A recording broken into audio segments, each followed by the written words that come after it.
Assalamualaikum warahmatullahi wabarakatuh. Perkenalkan, nama saya Anissa Alkhaira. Saya dari kelas A402, jurusan Manajemen SDM, Fakultas Ekonomi dan Bisnis, Universitas Mercubuana, Jakarta. Saya di sini akan mempresentasikan mengenai analisis kolaborasi e-bisnis dengan media sosial oleh perusahaan. Latar belakangnya yang pertama yaitu saat ini persaingan bisnis semakin ketat termasuk kompetisi di bidang pemasaran. Yang kedua, sosial media menjadi salah satu platform komunikasi yang efektif dan canggih dapat bersaing dengan kompetitor. Yang ketiga, melalui sosial media, pelaku bisnis dapat memberikan informasi kepada konsumen. Yang keempat, dengan memanfaatkan media sosial, bisnis dapat membantu masyarakat tertarik dengan produk mereka dan menjaga hubungan dengan konsumen. Jadi di sini rumusan masalah yang akan dibahas ada 5. Yang pertama, bagaimana konsep kolaborasi e-bisnis dengan media sosial. Yang kedua, bagaimana tujuan kolaborasi e-bisnis dengan media sosial. Yang ketiga, bagaimana manfaat kolaborasi e-bisnis dengan media sosial. Yang keempat, bagaimana dampak kolaborasi e-bisnis dengan media sosial. Dan yang terakhir, bagaimana contoh kolaborasi e-bisnis dengan media sosial oleh perusahaan. Konsep kolaborasi e-bisnis dengan media sosial ada 4. Yang pertama, media sosial dapat dicirikan sebagai aplikasi online, platform, dan media yang bertujuan untuk memfasilitasi interaksi, kolaborasi, dan pembagian konten. Yang kedua, tujuan jejaring sosial terutama untuk komunikasi dan pertukaran gagasan yang menarik antara kelompok sebaya atau masyarakat. Yang ketiga, melalui komunikasi yang sering dikuasai oleh pemasaran pada media sosial interaktif, persahabatan jangka panjang dapat dilakukan. Dan yang keempat, di sisi lain menyindir bahwa penyedia informasi pemasaran adalah orang-orang yang menciptakan komunitas mereka sendiri dengan konstruksi jaringan media sosial. Namun, dilema yang dihadapi oleh perusahaan atau pemasaran yang berencana berinteraksi dengan media sosial adalah bagaimana kita mengendalikan lingkungan komunikasi di dalam jaringan. Dalam upaya untuk memastikan bahwa citra produk mereka terlindungi, oleh karena itu bisa disimpulkan bahwa jaringan sosial yang benar harus memberi kesan kepada anggota.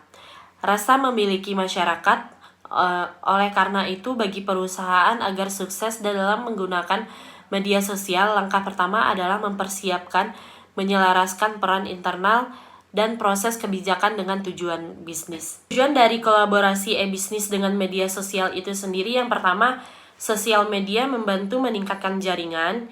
Yang kedua, sebagai media pemasaran. Yang ketiga, sebagai public relation dan customer service. Yang keempat, mendapat umpan balik yang cepat. Yang kelima, sosial media membantu dalam optimasi SEO. Di era yang sudah serba digital saat ini, perusahaan memiliki banyak sekali channel untuk dapat terhubung dengan pelanggan. Untuk terus bertahan dengan pesaing, maka perusahaan harus memanfaatkan channel-channel tersebut dengan baik.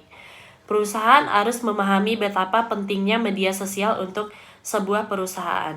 Media sosial menjadi wadah yang tepat bagi perusahaan ataupun bisnis kecil lainnya sebagai tempat promosi atau pengenal produk terhadap pelanggan maupun calon pelanggan. Selanjutnya, manfaat kolaborasi e-bisnis dengan media sosial ada 5. Yang pertama, manajemen reputasi. Media sosial sangat penting bagi perusahaan dalam hal manajemen reputasi, terutama untuk bisnis dengan model B2C, business to customer. Yang kedua, menciptakan interaksi dengan pelanggan. Media sosial adalah cara terbaik untuk menarik dan berinteraksi dengan pelanggan. Yang ketiga, membangun komunitas. Media sosial memiliki peran yang sangat penting dalam memudahkan pelanggan untuk menyebar konten perusahaan. Yang keempat, meningkatkan traffic website. Dengan membagikan konten di media sosial, perusahaan juga dapat memberikan ajakan kepada pengguna untuk mengklik situs website perusahaan. Yang kelima, rekrutmen. Perusahaan juga dapat memanfaatkan media sosial untuk proses rekrutmen. Selanjutnya, dampak kolaborasi e-bisnis dengan media sosial ada 3. Yang pertama, dampak e-bisnis oleh media sosial yang menguntungkan untuk bisnis yang pertama adalah geotargeting. Yang kedua, media sosial bisnis yang tidak kalah penting adalah membantu bisnis perusahaan untuk meningkatkan brand awareness. Yang ketiga, ketika melakukan promosi di media sosial tanpa menggunakan iklan, hanya memaksimalkan konten atau fitur gratisan, maka cara ini sudah cukup memberikan brand awareness. Misalnya, jika perusahaan yang bergerak di bidang perjalanan wisata memiliki aplikasi mobile yang berisikan berbagai pelayanan yang disediakan oleh perusahaan tersebut, mulai dari destinasi hingga akomodasi, dan ingin melakukan promosi melalui Instagram, maka Anda bisa memposting foto yang dilengkapi dengan fitur location atau hashtag. Dengan memanfaatkan fitur location atau hashtag dan iklan pada Instagram, maka target pemasaran bisnis akan tepat sasaran. Karena pengguna media sosial yang ingin mengunjungi wisata tersebut bisa tertarik dan memiliki kemungkinan untuk menjadi konsumen. Misalnya hanya dengan sekali mengklik tautan akan menaikkan jumlah pengunjung dan juga pembeli.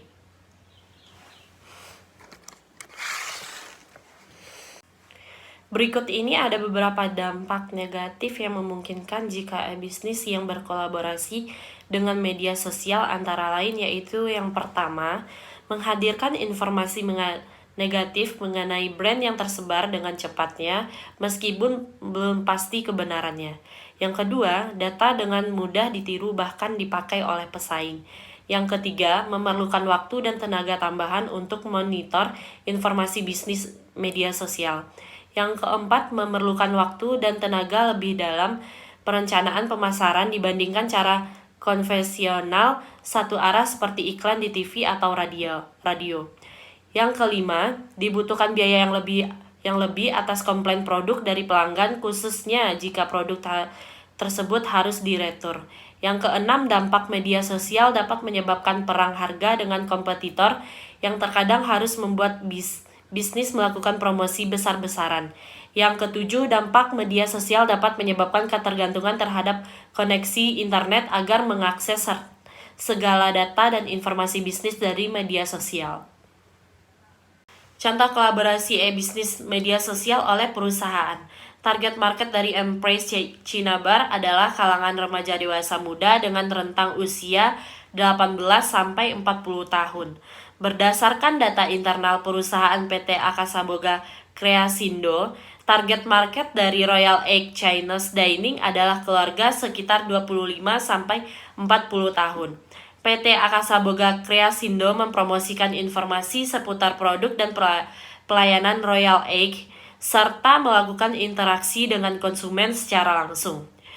Yang ketiga, target market bergender laki-laki dan perempuan dengan geografis di Tangerang, Jakarta dengan sales level A. Terakhir, target market dari Mandeh Restoran Padang adalah kalangan keluarga dan pekerja dengan rentang usia 25 sampai 40 tahun.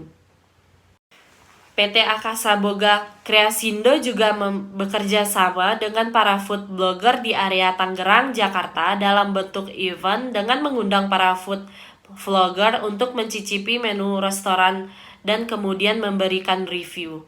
Beberapa food vlogger juga dikirim makanan ke rumah mereka dikarenakan kekhawatiran akan pandemi COVID-19. Kegiatan ini berguna untuk membantu para target marketing mengenal produk yang ditawarkan oleh PT Akasaboga Kreasindo sekaligus memberitahukan audiens. Kerjasama ini kemudian menghasilkan artikel blog yang merupakan salah satu output dari kegiatan promosi sosial media marketing. Instagram lebih difokuskan oleh PT Akasaboga Kreasindo sebagai media utama dalam melakukan strategi sosial media marketing karena pengguna Instagram yang populer dan sering digunakan oleh masyarakat Indonesia. Kata data mengutip dari We Are Social Jayadi 2020 memaparkan bahwa Instagram merupakan media sosial terpopuler keempat setelah YouTube, WhatsApp, dan dari sisi bisnis, PT Artaboga juga melakukan strategi marketing dengan menciptakan aplikasi Mobile Play Store. Aplikasi artaboga.com menawarkan kemudian bagi para pelanggan Artaboga Cemerlang untuk belanja produk Artaboga Cemerlang dengan cepat dan mudah.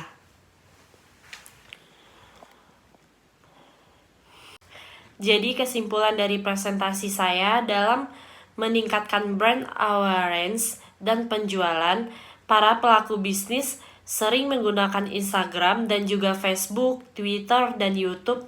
Melalui sosial media, pelaku bisnis dapat memberikan informasi kepada konsumen mengenai kegiatan bisnis yang dijalankan atau produk jasa yang ditawarkan dan bagaimana konsumen dapat menikmati produk atau menggunakan produk tersebut.